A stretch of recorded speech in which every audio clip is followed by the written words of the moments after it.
Hello students, कैसे हैं आप सब लोग। उम्मीद करती हूँ सब अच्छे होंगे। मैं Meena Rana ICT virtual class में आपका स्वागत करती हूँ। स्टूडेंट्स, हम पढ़ रहे हैं क्लास 9 की हिंदी और क्षितिज भाग 1 से।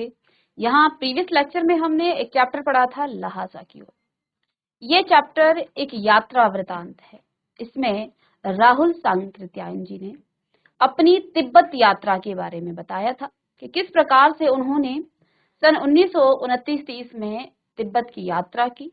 वहां तिब्बत की यात्रा करने में उन्हें क्या क्या कठिनाइयों का सामना करना पड़ा। साथ में उस समय तिब्बत के लोगों की क्या संस्कृति थी, वहां के कैसे लोग थे। तो ये सारी बातें हमने प्रीवियस चैप्टर में पढ़ा है। आज एक बार इस चैप्टर का सारांश पढ़ेंगे और फिर इस पर प्रश्न उत्तर करेंगे। तो आइए इस चैप्टर को हम फिर से एक बार इसका सारांश पढ़ेंगे।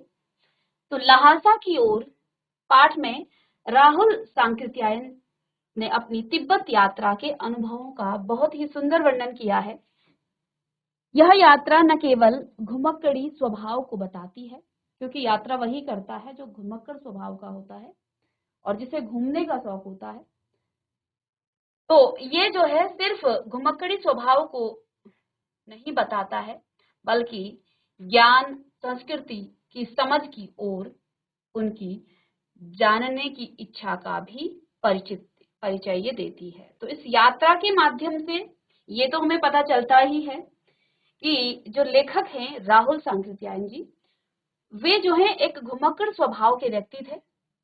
साथ में वो जानना चाहते थे, वो ज्ञान प्राप्त करना चाहते थे। संस्कृति की समझ की ओर उनकी जानकारी की इच्छा का भी ये परिचित करता है कि वो अन्य जो देश थे उनकी संस्कृति के बारे में जानना चाहते थे। हालांकि उन्होंने बताया कि उस समय जो है भारतीयों को तिब्बत जाने की अनुमति नहीं थी, लेकिन इन्होंने अपने एक सुमति जिनका नाम था, उनकी मदद से ये वहां तिब्बत गए और वहां पर इन्होंने जो है तिब्बत की यात्रा की। लेखक ने अपनी यात्रा की शुरुआत तिब्बत की राजधानी लहासा की ओर की है। तो जो यात्रा ये कर रहे थे, तिब्बत की राजधानी है लहासा, उसकी ओर की यहाँ पर जब ये गए उस समय की ये बात कह रहे हैं, जो बौद्ध धर्म और तिब्बती संस्कृति का प्रमुख केंद्र है। तो जो तिब्बत के लोग हैं वो बौद्ध धर्म को मानने वाले हैं और साथ में तिब्बत की जो संस्कृति है उसका प्रमुख केंद्र है लहासा। लहासा की ओर बढ़ते हुए उन्होंने तिब्बत के भूगोल, वहां की प्राकृतिक सुंदरता और दुर्गम जहां पहुंचना कठिन है। तो जब ये लहासा की ओर बढ़े तो वहां बढ़ते हुए तिब्बत के भूगोल, उसके भौगोलिक संरचना के बारे में, वहां के प्राकृतिक सुंदरता के बारे में, साथ में वो दुर्गम स्थान जहां पहुंचना बड़ा ही कठिन था और जहां उन्होंने जो है कई कठिन रास्तों से इनको जाना पड़ा और तय करनी पड़ी। पहाड़ियों का विस्तार से वर्णन किया। ऊंचाई पर स्थित इस क्षेत्र की बर्फ से ढकी पहाड़ियां और कठोर जलवायु न केवल इसे अद्वितीय बनाती है, बल्कि यात्रा को चुनौतीपूर्ण भी बनाती है। तो अपनी यात्रा वृतांत में इन्होंने बताया कि ये जो है काफी ऊंचाई पर है और ऊंचाई पर स्थित इस क्षेत्र की जो बर्फ से ढकी पहाड़ियां हैं और कठोर जलवायु ने न केवल इसे जो है अद्वितीय बनाया है, बल्कि यात्रा को चुनौतीपूर्ण भी इन्होंने यहाँ पर बताया है कि इनकी जो यात्रा थी वो बड़ी चुनौतीपूर्ण थी। इस यात्रा के दौरान लेखक ने तिब्बत के लोगों के जीने के तरीके को करीब से देखा। तो जब हम किसी नए स्थान पर जाते हैं, किसी नई जगह पर जाते हैं, तो वहां के लोगों का रहन सहन, वहां के जो जीवन शैली उन लोगों की है, वो जानने की हमारी एक तीव्र जिज्ञासा होती है कि यहाँ के लोग, क्योंकि जब हम किसी अलग संस्कृति में जाते हैं, चाहे आप अपने ही देश में देखिए, किसी दूसरे स्टेट में आप जाएंगे, तो वहां की संस्कृति जब आपकी संस्कृति से मैच नहीं करती है तो एक अलग संस्कृति आपको देखने को मिलती है। कुछ नए लोग, नई चीजें, नई भाषा, नई हर चीज आपको नया दिखता है। तो यहाँ जब ये गए अपनी यात्रा के दौरान, इन लोगों ने यानी कि सुमति और लेखक ने तिब्बत के लोगों के जीने की तरीके को बहुत करीब से देखा कि ये लोग कैसे जीते हैं। उन्होंने महसूस किया कि तिब्बती लोग साधारण और सादगी भरा जीवन जीते हैं। तो वहां जाके उनको क्या महसूस हुआ कि तिब्बत के लोग जो हैं वो साधारण जीवन जीते हैं और एक सादगी भरा जीवन वो जीते हैं। वहां के लोगों का जो मुख्य भोजन है वो क्या यहाँ पर बताया गया, सत्तू, जो गेहूं और अनेक प्रकार के अनाजों को भून करके उसका आटा बनाया जाता है। मांस और थुक्पा नामक सूप है। ये लोग कठोर समय में भी मेहनत और धैर्य से अपना जीवन जीते हैं। लेखक ने तिब्बत की सांस्कृतिक विविधता और धार्मिक विश्वासों को भी समझाने का प्रयास किया है। तो यहाँ इन्होंने बताया कि वहाँ की एक अलग संस्कृति, अलग कठिनाइयों का भी सामना करना पड़ा, और साथ में यहाँ के लोगों की कुछ विशेषता भी इन्होंने बताई कि वहाँ आप किसी भी, अब देखिए जब लेखक तिब्बत गए तो उन्होंने एक भिखमंगे का रूप धारण किया, एक वेश धारण किया, क्योंकि वहाँ उस समय भारतीयों को जाने की अनुमति नहीं थी। और एक अपने मित्र मंगोल जाति के सुमति नाम के एक मित्र के साथ ये तिब्बत पहुंचे, और वहां क्योंकि सुमति वहां कई लोगों से परिचित थे तो उस समय इनको कोई दिक्कत नहीं हुई। जबकि इन्होंने कहा कि 5 साल बाद फिर ये तिब्बत की दूसरी यात्रा इन्होंने की, लेकिन उस समय इनको, जब ये सुमति के साथ भिखमंगे के रूप में गए थे तो इनको एक अच्छा सा घर मिल गया था रहने को, ठीक ठाक इनकी व्यवस्था हो गई थी। लेकिन जब ये दोबारा गए तो उस समय जो है इनकी जो है रहने के लिए एक झोपड़ में इनको रहना पड़ा, तो वो चीजें उनको नहीं मिली, वो सुविधाएं उस समय नहीं मिली। इसका कारण भी यहाँ पर राहुल चाकृत्यायन जी बताते हैं कि शायद लोगों की मनोवृत्ति बदल गई, लोगों का जो है रहन सहन और लोगों की जो है मानसिकता बदल गई है, इसी कारण ये है, या फिर कुछ और भी हो सकता है। तो इस यात्रा वृतांत में यहाँ के लोगों के बारे में लेखक ने हमें बताया। लोगों का मुख्य भोजन यहाँ पर क्या था, लोगों का, यहाँ के लोग जो है कठोर परिश्रम करते थे और धैर्य से अपना जीवन जीते थे। लेखक ने तिब्बत की सांस्कृतिक विविधता और धार्मिक विश्वासों को भी समझाने का प्रयास किया है। इस यात्रा वृतांत के माध्यम से लेखक ने हमें वहाँ के लोगों की जो सांस्कृतिक विविधताएं हैं, साथ में जो धार्मिक विश्वास है, उसको समझाने का भी प्रयास किया है। तिब्बती जीवन में धर्म का गहरा प्रभाव है। बौद्ध मठ और वहाँ के लामा इस क्षेत्र के धार्मिक केंद्र हैं। लेखक ने देखा कि तिब्बती लोग अपनी आध्यात्मिकता और धार्मिक आस्थाओं के प्रति अधिक समर्पित हैं। तो यहाँ जाकर लेखक क्या देखते हैं कि वहाँ के जो लोग हैं, तिब्बती जो लोग हैं, वे अपनी आध्यात्मिक और धार्मिक आस्थाओं के प्रति अधिक समर्पित हैं। यात्रा के दौरान लेखक को कई कठिनाइयों का सामना करना पड़ा। तिब्बत की ऊंचाइयों के कारण ऑक्सीजन की कमी, ठंड और दुर्गम रास्तों से यात्रा को और अधिक चुनौतीपूर्ण बना दिया था। तो इनके यात्रा में क्या-क्या इनको कठिनाई हुई? इन ऊंची पहाड़ियों में चढ़ने के कारण, अब देखिए जितना आप ऊंचे स्थान में जाएंगे वहां ऑक्सीजन की कमी होगी, आपको ज्यादा ठंड लगेगी और दुर्गम रास्ते आपको मिलेंगे। तो कुछ ऐसा ही इधर भी था। तिब्बत की ऊंचाई के कारण ऑक्सीजन की कमी इनको हुई, ठंड और दुर्गम रास्तों से यात्रा इनको करनी पड़ी और अधिक जो है इनको चुनौतीपूर्ण जो है इनकी यात्रा को बना दिया था, क्योंकि यहाँ जाना कठिन था। लेकिन इन कठिनाइयों के बावजूद लेखक की जिज्ञासा, जिज्ञासा का अर्थ होता है जानने की इच्छा। लेखक जानना चाहते थे कि यहाँ के लोगों का रहन सहन कैसा है, यहाँ के लोग किस प्रकार का जीवन जीते हैं और इनकी संस्कृति क्या है, इनकी सांस्कृतिक विशेषता क्या है, इन सब के बारे में लेखक जानना चाहते थे। इसलिए लेखक जो है यहाँ इस कठिनाइयों का सामना करते हुए तिब्बत तक पहुंच गए और साहस ने उन्हें निरंतर आगे बढ़ने के लिए प्रेरित किया। यात्रा के दौरान लेखक ने तिब्बत के कई गांवों का निरीक्षण किया, और जब ये यात्रा कर रहे थे तो चलते चलते उस यात्रा के दौरान इन्होंने तिब्बत के कई गांवों का भी निरीक्षण किया, वहां के लोगों के बारे में उन्होंने जाना और वहां के लोगों के साथ बातचीत भी की। उन्होंने महसूस किया कि तिब्बत की संस्कृति न केवल अद्वितीय है बल्कि उसकी गहराई और सरलता भी अद्भुत है। तो जब लेखक ने इन लोगों से बात की, यहाँ के लोगों के साथ बात किया, तो उनको ये महसूस हुआ, ये एहसास हुआ, ये महसूस हुआ कि तिब्बत की जो संस्कृति है वो ना तो अद्वितीय है बल्कि उसकी जो गहरी और सरलता भी जो है अद्भुत है। उसकी जो गहराई है, यानी यहाँ के लोगों की जो संस्कृति की गहराई है वो भी अद्वितीय है, सरलता भी, और यहाँ के जो लोग सरल हैं वो भी एक अद्भुत है। लहासा पहुंचने पर लेखक ने इसे बौद्ध धर्म और तिब्बत के धार्मिक इतिहास का प्रतीक पाया। तो जब ये लहासा पहुंचे, जहां ये यात्रा कर रहे थे, तो यहाँ पहुंचने पर लेखक ने इसे बौद्ध धर्म और तिब्बत के धार्मिक इतिहास का प्रतीक पाया। यहाँ स्थित पोताला महल बौद्ध धर्म का महत्वपूर्ण केंद्र है। इस यात्रा ने लेखक को न केवल तिब्बत की सांस्कृतिक और भौगोलिक विविधता को समझने का अवसर दिया, बल्कि उन्हें जीवन के गहरे अर्थों को भी जानने का मौका मिला। तो यहाँ सिर्फ और सिर्फ भौगोलिक और सांस्कृतिक विविधता नहीं, बल्कि उन्हें जीवन के गहरे अर्थों को भी जानने का मौका मिला। तो आप जब जाएंगे किसी और आप जानने की जिज्ञासा से की इच्छा से आप कहीं जाएंगे, तो वहां की चीजों को आप देख पाएंगे, महसूस कर पाएंगे, जब आप उन लोगों के साथ स्वयं रहेंगे, उनके साथ आप बातचीत करेंगे, उनके बारे में आप जान पाएंगे।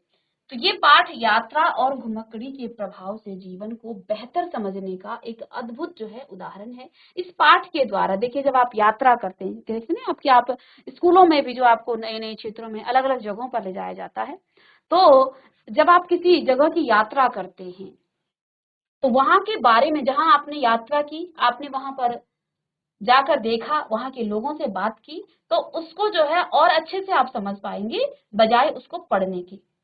तो आप तिब्बत के बारे में सभी जानते हैं, लेकिन वो जो एहसास, जो महसूस उन्होंने वहां के लोगों के साथ किया, जो वहां के लोगों के बारे में जाना, क्योंकि वो स्वयं गए और वहां उन्होंने यात्रा की, वहां के लोगों के साथ उन्होंने भोजन किया, वहां के खाने के बारे में, वहां के धर्म के बारे में, वहां की संस्कृति और वहां की भौगोलिक संरचना, सारी चीजें वो जो है उसे महसूस करके लाए।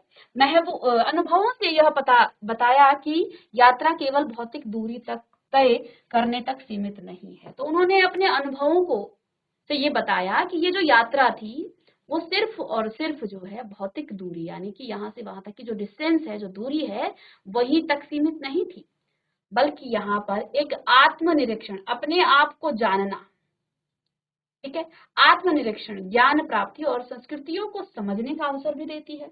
क्योंकि जब हम किसी नई संस्कृति में जाते हैं, किसी नए देश में जाते हैं, किसी नए लोगों के साथ जाते हैं, तो हमें जो है दूसरे को देखकर हम अपना आत्मनिरीक्षण भी करते हैं, अपने आप के बारे में भी जानते हैं, और साथ में हमें ज्ञान प्राप्त होता है, अन्य संस्कृतियों को समझने का अवसर हमें मिलता है।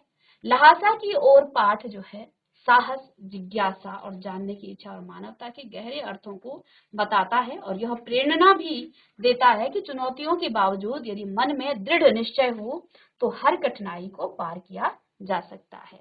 तो ये जो पाठ है, ये हमें जो है क्या क्या शिक्षा यहाँ पर, एक जिज्ञासा, यानी कि अब आप कहीं जा रहे हैं, वो कठिन रास्ता है, आपको किसी ने डराया, अरे वो तो बहुत कठिन रास्ता है, आप कैसे जाएंगे, आप वहीं पर डर गए, तो फिर आप आगे जाना, क्योंकि आपकी जिज्ञासा ही नहीं है, ठीक है।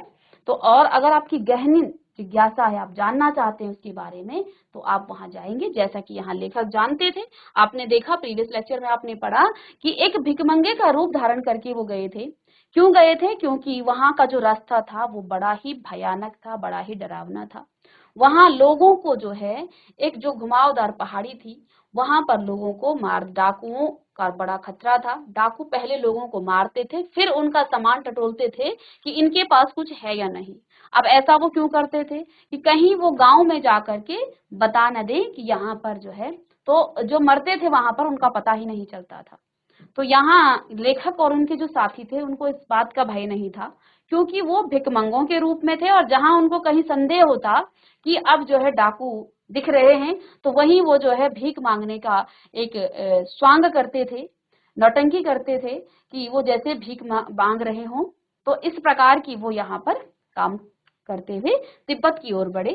तो ये था पाठ। और अब जैसा कि हमने कहा कि इसके प्रश्न उत्तर भी हम करेंगे, तो इस चैप्टर को आपने पढ़ा, और ये एक यात्रा वृतांत है जो राहुल सांकृत्यान जी ने तिब्बत की यात्रा के दौरान का ये जो यात्रा वृतांत आपके सामने प्रस्तुत किया। तो चलिए, पहला प्रश्न है, कोंगला के पहले के आखिरी गांव पहुंचने पर भिखमंगे के वेश में होने के बावजूद लेखक को ठहरने के लिए उचित स्थान मिला, जबकि दूसरी यात्रा के दौरान भद्र वेश में भी उन्हें उचित स्थान नहीं दिला सका। क्यों? तो देखिए, हमने प्रीवियस लेक्चर में कहानी पढ़ी, इस यात्रा वृतांत के बारे में पढ़ा। तो इसमें क्या बताया गया कि जब पहली बार लेखक तिब्बत की यात्रा करने गए, उस समय इन्होंने भिखमंगे का वेश धारण किया हुआ था, और ये थोंगला पहुंचे, तो वहां उस समय उनके ठहरने का उचित इंतजाम हुआ, उचित व्यवस्था हुई, उचित जो है इनको स्थान मिला।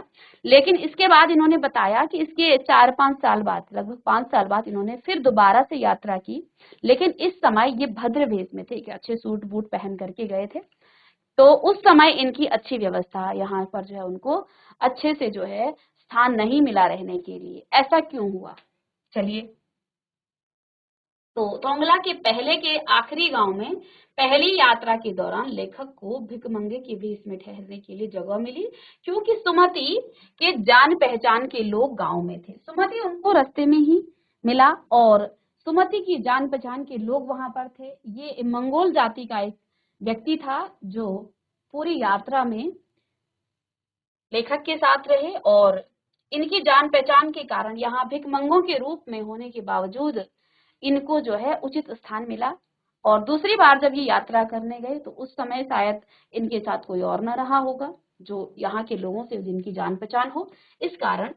तो देखिए, जान पहचान के लोग गांव में थे और भिकमंगों को उस समय सहानुभूति मिलती थी। दूसरी यात्रा में भद्र भेष में होने के बावजूद लोगों की मनोवृत्ति बदल चुकी थी। शाम के समय शंख पीने के कारण उनके होश हवास दुरुस्त नहीं रहते थे।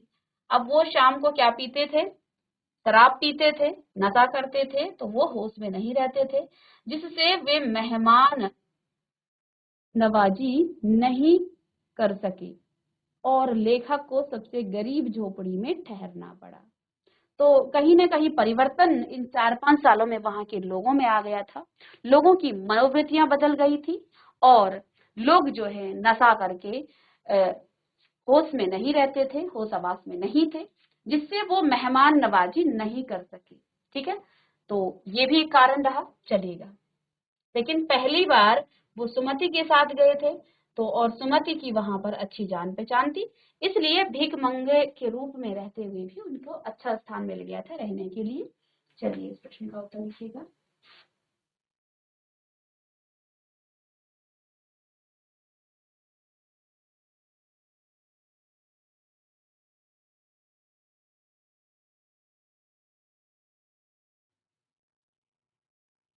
उस समय के तिब्बत में हथियार का कानून न रहने के कारण यात्रियों को किस प्रकार का भय बना रहता था।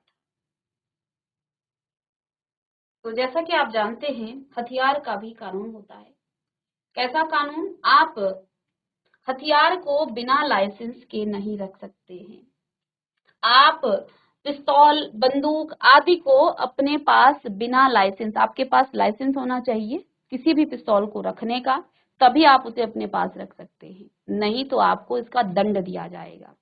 ऐसा ही तिब्बत में भी उस समय था। यहाँ पर लोगों को हथियार का कोई कानून न होने के कारण लोग पिस्तौल, बंदूक लिए फिरते घूमते रहते थे, और जिसके पास पिस्तौल हो, किसी ने कुछ कहा तो उसको मार देना। अब किसी से मतलब यहाँ के लोगों से नहीं था, यहाँ सबसे ज्यादा खतरा था किसका? डाकुओं का, लुटेरों का। ठीक है, तो यात्री जब यात्रा करने जाते हैं तो वो बहुत सारा अपने साथ सामान लेके जाएंगे, खाने पीने की वस्तुएं होंगी, उनके पास जो है पैसे भी होंगे। तो उन डाकुओं के भय से जो है बड़ा भय था। तो उस समय के तिब्बत के में हथियार का कानून न रहने के कारण यात्रियों को किस प्रकार का भय था?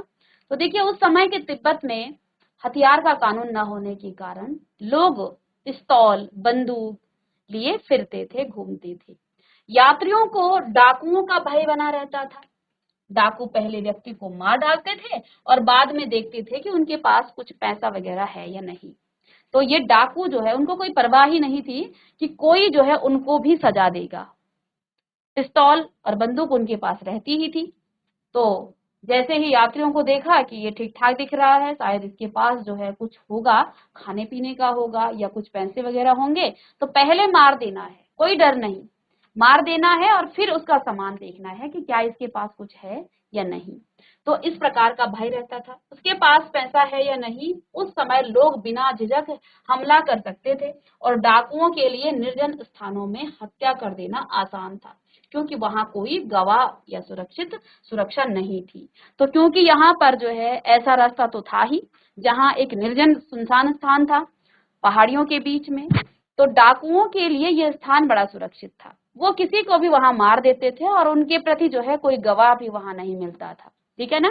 तो ये जो है उस समय की बड़ी परेशानी थी, दिक्कत थी उन यात्रियों को यात्रा करने में। इसलिए लेखक ने भी भिखमंगे का रूप रखा और जैसे ही कहीं उनको आशंका होती कि कोई डाकू जो है उन पर नजर डाले है, तो वो जो है तुरंत से भीख, जैसे वो भीख मांगने वाले भिखारी होते हैं उनकी तरह हरकतें करने लग जाते, भीख मांगने की जो है वो नौटंकी करने लग जाते थे, स्वांग करने लग जाते थे।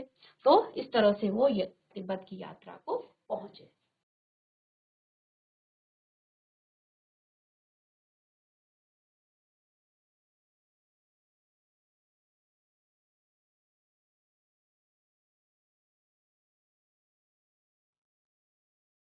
लेखक लंकोर के मार्ग में अपने साथियों से किस कारण पिछड़ गए?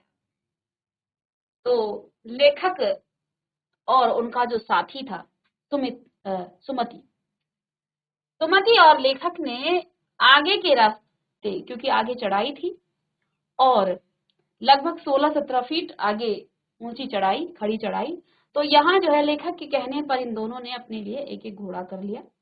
घोड़ा, सुमति का घोड़ा ठीक ठाक था, लेकिन लेखक का जो घोड़ा था वो बड़ा सुस्त था। तो लेखक को जो घोड़ा मिला था वो बड़ा ही सुस्त था और दो रास्ते दिखाई देने पर लेखक ने बाएं रास्ते को चुन लिया। तो अब हुआ क्या, क्योंकि लेखक का जो घोड़ा था वो बड़ा सुस्त था, वो इतनी धीरे चला कि वो दोनों जो उनके साथ अन्य साथी थे और सुमति अन्य लोगों के साथ आगे निकल गए। आगे से उनके पास दो रास्ते निकले, एक बाईं तरफ और दाईं तरफ। लेखक ने बायां रास्ता लिया और वहां से कई 1-1.5 मील दूर चलने के पर पता चला कि जो लंकोर है वहां का रास्ता दाहिने वाला था। वे वापस लौटकर दाहिने रास्ते की तरफ चले। इस कारण वे लेखक से जो है इस कारण से लेखक लंकोर के मार्ग में अपने साथियों से पिछड़ गए। चलिए, लेखक लंगौर के मार्ग में अपने साथियों से किस कारण पिछड़ गए थे? तो उनका जो घोड़ा था वो बड़ा ही सुस्त था और दो रास्ते दिखाई देने पर लेखक ने बायां रास्ता चुना और आगे 1.5 मील दूर जाने पर उनको पता चला कि ये रास्ता गलत है, दाहिने तरफ उनको जाना था। वे वापस लौटे और फिर जो है वो दाहिने तरफ अपनी राह पर चले। इस कारण से लेखक जो है अपने मार्ग से अपने साथी से पिछड़ गए थे। तो इसका जो कारण था वो सुस्त घोड़ा था जो बहुत धीरे चल रहा था। चलिए चलिए नेक्स्ट प्रश्न, लेखक ने सेकर बिहार में सुमति को उसके यजमानों के पास जाने से रोका, परंतु दूसरी बार रोकने का प्रयास क्यों नहीं किया? तो लेखक ने सेकर बिहार में सुमति को उनके यजमानों, यानी कि जो उनकी जिनसे उनकी जान पहचान थी, तो वो जो है वहां जाकर सभी लोगों से मिलकर के जो है बौद्ध धर्म का जो पताका होता है उसे बांट रहे थे। तो यहाँ लेखक ने उनको रोक दिया था, लेकिन दूसरी बार रोकने का प्रयास क्यों नहीं उन्होंने किया? तो देखिए, लेखक ने दूसरी बार सुमति को रोकने का प्रयास इसलिए नहीं किया क्योंकि वे कंजूर की हस्तलिखित पोथियां पढ़ने में लीन हो गए थे और उन पोथियों को पढ़ना चाहते थे। जब तक लेखक इन पोथियों को पढ़कर पूरा करते तब तक सुमति वापस आ जाएगा, और ऐसा सोचकर सुमति को जाने की उन्होंने अनुमति दे दी थी। ठीक है, तो वहां उस समय वे क्या पढ़ रहे थे? कंजूर की हस्तलिखित पोथियां पढ़ने में लीन हो गए थे। तो उन्होंने सुमति को जाने की आज्ञा दी थी कि जब तक मैं इन पोथियों को पढ़ता हूं तब तक तुम वहां से अपने यजमानों से मिल करके आ जाओ। चलिए नेक्स्ट प्रश्न, अपनी यात्रा के दौरान लेखक को किन कठिनाइयों का सामना करना पड़ा? तो आइए, रास्ता बड़ा दुर्गम था। जब लेखक राहुल सांकृत्यायन जी तिब्बत की यात्रा कर रहे थे तो उस समय अपनी यात्रा के दौरान उनको किन किन कठिनाइयों का सामना करना पड़ा? तो सबसे बड़ा तो कठिनाई का उनके सामने ये थी कि रास्ता जो है बड़ा दुर्गम था और घोड़ा भी बहुत थका हुआ था। उन्हें एक ओर बहुत ठंड का सामना करना पड़ा और दूसरी ओर तेज धूप का। भिखारी का भेष धारण करते हुए उन्हें यात्रा करनी पड़ी। देर से पहुंचने पर सुमति के गुस्से का सामना भी करना पड़ा, क्योंकि सुमति जब वो रास्ता भटक गए थे तो सुमति ने उन्हें गुस्सा दिखाया, लेकिन बाद में वो समझ गए थे कि घोड़े ने ही उनको जो है लेट करवा दिया। देर से पहुंचने पर सुमति के गुस्से का उनको सामना करना पड़ा। 5 साल बाद जब वे भद्र यात्रा के भेष में लौट रहे थे, तब उन्हें गांव के सबसे गरीब झोपड़े में ठहरना पड़ा। तो ये भी एक कठिनाई थी। उन्हें भरिया भार उठाने वाला भी नहीं मिला जो उनका सामान लेकर के आगे चले, जिस कारण उन्हें अपना सामान खुद लादना पड़ा। तो जब यात्रा करते हैं तो आपने देखा होगा बहुत सारे जो लेबर होते हैं वो लगे रहते हैं, जो आपका सामान ढोते हैं, या घोड़े खच्चर इस प्रकार से लगे रहते हैं ऊंचाइयों पर। तो वो आपको आप उनकी सवारी कर सकते हैं घोड़ों में बैठकर और पालकी में बैठकर। और साथ में वहां पर बहुत सारे जो हैं लोग भी होते हैं जो काम करते हैं, आपका सामान ढो करके आपके साथ चलते हैं और आप उनके उसके बदले उनको उसका पैसा देते हैं। लेकिन उनको जब दूसरी बार वो यात्रा करने गए तो उनको जो है भरिया भी वहां पर नहीं मिला, भार उठाने वाला भी नहीं मिला, जिस कारण पूरी यात्रा में उनको अपना जो सामान है वो खुद ही लादना पड़ा। तो ये सारी कठिनाइयां लेखक के रास्ते में आई। तो चलिए इसे भी आप नोट कीजिएगा। तो नेक्स्ट प्रश्न है, प्रस्तुत यात्रा वृतांत के आधार पर बताइए कि उस समय का तिब्बती समाज कैसा था। तो जो आपने पाठ में पढ़ा उस आधार पर आपको बताना है, इस यात्रा वृतांत के आधार पर आपको ये बताना है कि तिब्बत का समाज उस समय कैसा था। चलिए, तो उस समय के तिब्बती समाज में जाति पाति छुआछूत नहीं था। तो जैसा कि लेखक ने शुरू में ही बताया कि जब हमने तिब्बत की यात्रा की, लेकिन हमें वहां कुछ कठिनाइयों का सामना तो करना पड़ा, लेकिन कुछ हमने वहां अच्छी चीजें भी देखी। जैसे वहां पर छुआछूत जाति पाति का कोई भेद नहीं था, ना ही वहां औरतें पर्दा करती थी, और जागीरदारी व्यवस्था में मठों का महत्वपूर्ण स्थान था और भिक्षुओं की महत्वपूर्ण वहां पर भूमिका थी। हर एक स्थान सुनसान लगता था और रास्ते बड़े ही बहुत ही खतरनाक थे। बेगार यानी कभी कभी मुफ्त में काम करने वाली प्रथा थी। समाज को कठोर भौगोलिक परिस्थितियों का सामना करना पड़ता था। तो ये सारी जो है कठिनाइयां थी, इस पाठ के आधार पर आपने ये लिखना है। चलिए,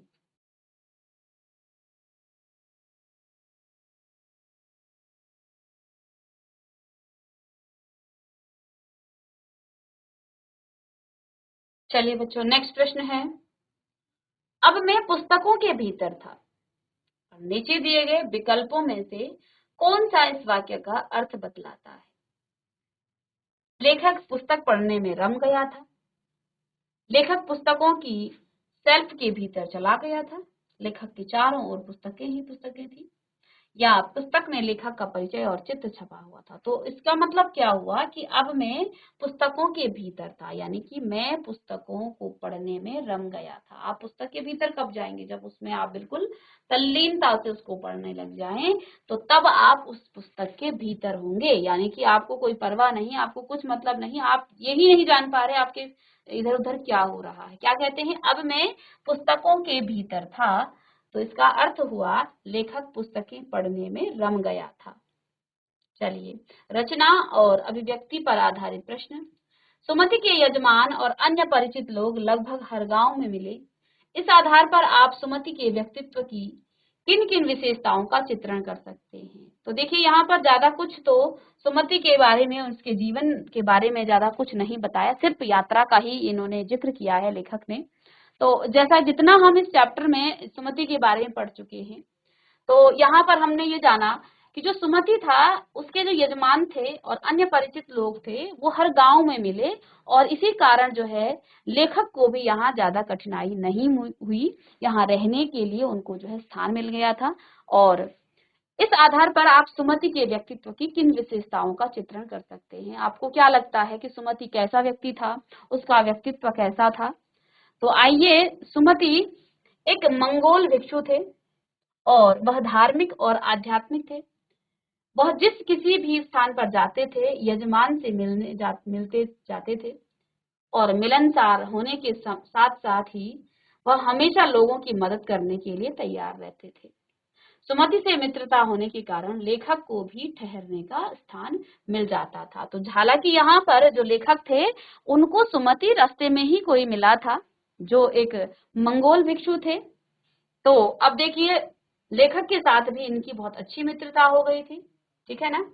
तो इसका मतलब ये हुआ कि वो सबसे मिलते होंगे, मिलनसार होंगे और हमेशा लोगों की मदद करते होंगे। तभी तो जब हम किसी की मदद करेंगे तभी वो लोग हमें याद रखते हैं। जैसे कि लेखक ने भी अपनी जो यहाँ पर यात्रा वृतांत है उसमें सुमति का ही जिक्र किया है अपने साथ। तो इसका अर्थ ये हुआ कि सुमति जो है मिलनसार था, लोगों की मदद करने के लिए हमेशा तत्पर रहते थे। सुमति से मित्रता होने के कारण लेखक को भी ठहरने का स्थान मिल जाता था। वह सुरक्षित महसूस भी करते थे क्योंकि सुमति को तिब्बत के हर एक स्थान का अच्छा ज्ञान हो। अब आप कहीं अनजान जगह पर चले गए और वहां आप कुछ नहीं जानते हैं, तो वहां का एक जानकार व्यक्ति, एक बच्चा भी आपके लिए जो है बहुत सुरक्षित महसूस करवाएगा कि वो वहां के बारे में जानता है। तो सुमति वहां के बारे में जानता था, इसलिए लेखक को यहाँ अपने आप को सुरक्षित महसूस करते थे। और साथ में जो इस चैप्टर में हमने जितना सुमति के बारे में हमने सुना, इस चैप्टर में पढ़ा, उसके आधार पर उनका व्यक्तित्व कुछ इस प्रकार का हो सकता है। आप इसे अपने शब्दों में भी लिखिएगा। इसके बाद नेक्स्ट क्वेश्चन हम अगले लेक्चर में करेंगे। तो मिलते हैं नेक्स्ट लेक्चर में, तब तक के लिए थैंक यू।